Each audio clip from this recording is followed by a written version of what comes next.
আউযু বিল্লাহি মিনাশ শাইতানির রাজিম বিসমিল্লাহির রহমানির রহিম। হযরত সালমান রাদিয়াল্লাহু তাআলা আনহু বর্ণনা করছেন।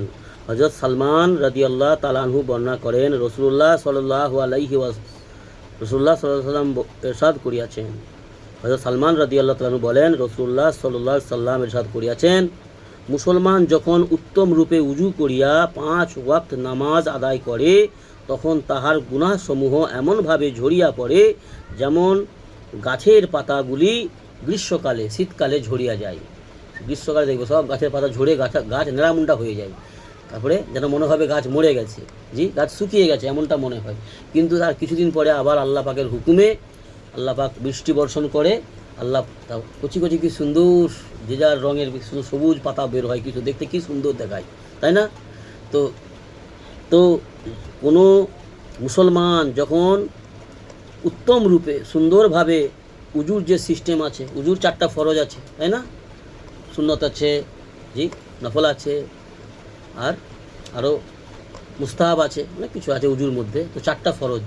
তো উত্তম রূপে উজু করিয়া যেই মুসলমান ব্যক্তি 5 ওয়াক্ত নামাজ আদায় করে, আল্লাহ সুবহানাহু ওয়া তাআলা তার গুনাহগুলোকে এমনভাবে ঝরিয়ে দেয় যেমনভাবে গাছের পাতাগুলি ঝরিয়া পড়ে। তারপর তিনি কোরআনে পাকের এই আয়াত তেলাওয়াত করলেন। রাসূলুল্লাহ সাল্লাল্লাহু আলাইহি ওয়াসাল্লাম কোরআন পাকের আয়াত তেলাওয়াত করলেন। সেই আয়াতের অর্থ হচ্ছে এটা, আল্লাহ বলছেন কোরআনে পাকের মধ্যে, হে মুহাম্মদ, ইয়া রাসূলুল্লাহ সাল্লাল্লাহু আলাইহি ওয়াসাল্লাম, আপনি দিনের 2 প্রান্তে ও রাত্রের কিছু অংশে নামাজের পাবন্দি করুন। আল্লাহ রাব্বুল আলামিন কোরআনে বলছে, কাকে বলছে? তার হাবিবকে বলছে। তাহলে আমাদেরকে বলছে না? আমাদেরকে আমার নবী সাল্লাল্লাহু আলাইহি ওয়াসাল্লাম আমাদের কাছে পর্যন্ত খবর পৌঁছে দিয়েছে। আমার রাসূল সাল্লাল্লাহু আলাইহি ওয়াসাল্লামের জন্য যে বিধান ছিল আমাদের জন্য তো সেই কোরআন, সেই বিধান ইসলাম। তবে আমরা সাধারণ গুনাহগার বদকার উম্মত, রাসূল সাল্লাল্লাহু আলাইহি ওয়াসাল্লামের পায়ের ধুলা বা তার শরীরের পাসিনা ঘাম সমানও আমরা হতে পারবো না।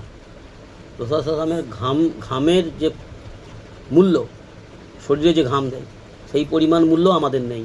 রাসূল সাল্লাল্লাহু আলাইহি ওয়াসাল্লামের পায়ের ধুলার পরিমাণও সমতুল্য হওয়ার ক্ষমতা আমার মধ্যে নেই। যদি আমি চেষ্টা করি রাসূল সাল্লাল্লাহু আলাইহি ওয়াসাল্লামের ফলোয়ার হতে পারি, রাসূল সাল্লাল্লাহু আলাইহি ওয়াসাল্লামের ইতাত করনেওয়ালা হই, আল্লাহ রহম করে যদি আমার নবীর সাফাত পাবো, ইনশাআল্লাহ তাআলা জান্নাতবাসী হতে পারবো। এটা আমাদের আশা রাখতে হবে এবং আশা রেখে নেক কাজ করতে হবে।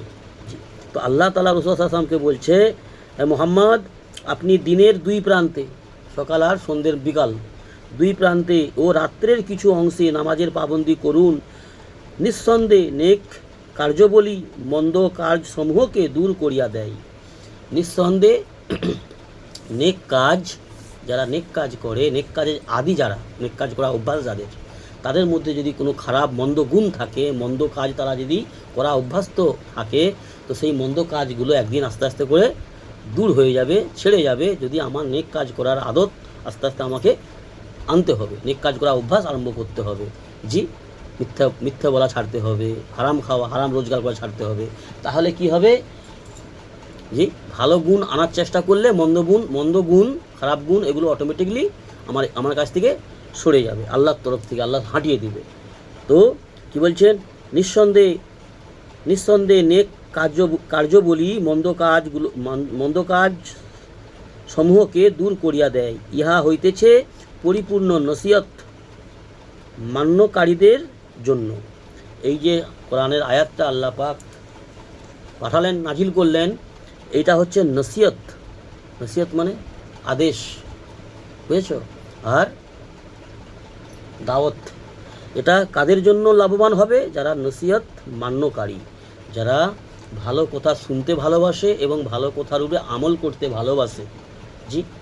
ভালো কথা শুনতে পছন্দ করে এবং ভালো কাজ করতে পছন্দ করে, এমন লোকেদের জন্য এটা হচ্ছে বড় নসিহত, দাওয়াত ও রহমত।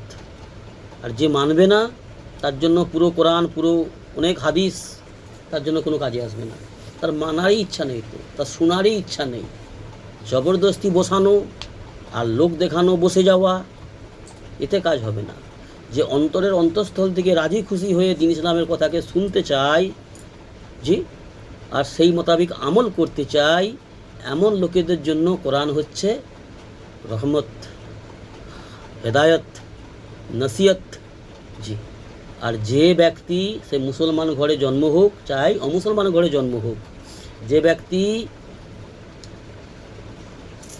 ভালো জিনিসকে নিতে চায় না, ভালো জিনিসকে গ্রহণ করতে চায় না, হক পছন্দ করে না, তাদের জন্য তাদেরকে যত দাওয়াত দাও, দিন ইসলামের কথা শোনাও, কোরআন হাদিসের কথা শোনাও, তাদের জন্য লাভবান হবে না।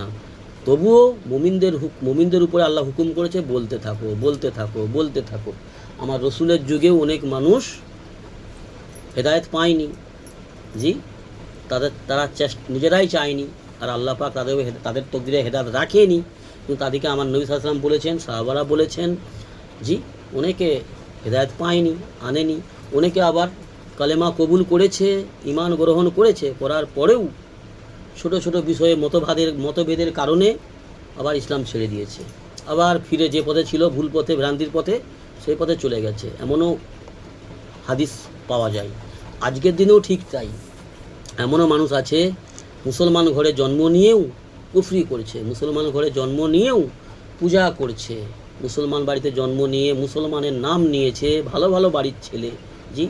ভালো ভালো বাড়ির জন্ম, ভালো মুসলমান যারা দিন ইসলামের মানে এরকম ঘরের জন্ম নেওয়ার পরেও তারা শিরক করছে, কুফরি করছে, বেদাত করছে। জি। বিভিন্ন রকমের ধান্দাবাজ, কোরআনকে পড়েছে, কোরআনের জ্ঞান হাসিল করেছে, করেও জি পথভ্রষ্ট হয়ে গেছে, লোককে পথভ্রষ্ট করতেছে, গুমরা, নিজেও গুমরা হয়েছে, লোককেও গুমরা করতেছে, এবং ইসলাম থেকে খারিজ হয়ে গেছে। মুসলমান ঘরে জন্ম এরকম অনেক আছে। জি। অনেক ছেলে মেয়েরা দেখায়, বলে যে ইসলাম তাদের ভালো লাগে না, কেউ প্রকাশ্যে বলে আর কেউ অন্তরে অন্তরে বলে। অন্তরে বলে কারা? যারা ইসলামকে মানে না, তারা অন্তরে এটাই বলে। জি। অন্তরের কৈফিয়ত দেখা যায় না, আল্লাহ দেখতে পায়, কিন্তু অন্তরে যেটা থাকে সেটা চেহারায় জাহির হয়, তার কর্মে জাহির হয়। জি। ইঞ্জিন যদি ক্ষমতাশালী হয়, তার পিছনে যদি 50টা বগি বেঁধে দেওয়া যায়, সে ইঞ্জিন টেনে চলে যাবে। আর ইঞ্জিন যদি দুর্বল হয়, তার পিছনে 2টা বগি বেঁধে দিলে সে টানতে পারবে না। তার মানে আমাদের অন্তর যদি সত্যিকার অর্থেই ভালো হয়, ঈমান যদি আমাদের অন্তরে থাকে, আল্লাহর ভয়, আল্লাহর মহব্বত, জি, জান্নাত জাহান্নামের মানে গুরুত্ব থাকে, তাহলে আল্লাহর হুকুম অবশ্যই মানুষ মানবে, বেশি বেশি চেষ্টা তো করবে। জি। আর যে বছরের বছর সারা বছর নামাজ পড়েনি, বছরে একবার ঈদ পড়ে, সে যদি বলে আমার ঈমান মজবুত আছে, জি, সুন্নত মানে না, আল্লাহর হুকুম নবীর সুন্নত কিছু মানে না, কিন্তু বলে আমার ঈমান মজবুত আছে, আমি পাক্কা ঈমানদার, তো আমার তো মনে হয় ও ধোঁকাবাজ, ও নিজেকে নিজে ধোঁকা দিচ্ছে। জি। লোককে বোকা বানাবার চেষ্টা করছে। আল্লাহ আমাদের সকলকে হেফাজত করুন সমস্ত রকমের গুমরাহির পথ থেকে, সমস্ত রকমের নাকামির পথ থেকে। জি। আল্লাহ আমাদের হেফাজত করুন। আল্লাহুম্মা আমিন। সুবহানাল্লাহি ওয়া বিহামদিহি, সুবহানাকাল্লাহুম্মা ওয়া বিহামদিকা, ওয়া নাস্তাগফিরুকা ওয়া নাতুবু ইলাইক। সুবহান রাব্বিকা রাব্বিল ইজ্জাতি আম্মা ইয়াসিফুন, ওয়া সালামুন আলাল মুরসালিন, আলহামদুলিল্লাহি রাব্বিল আলামিন।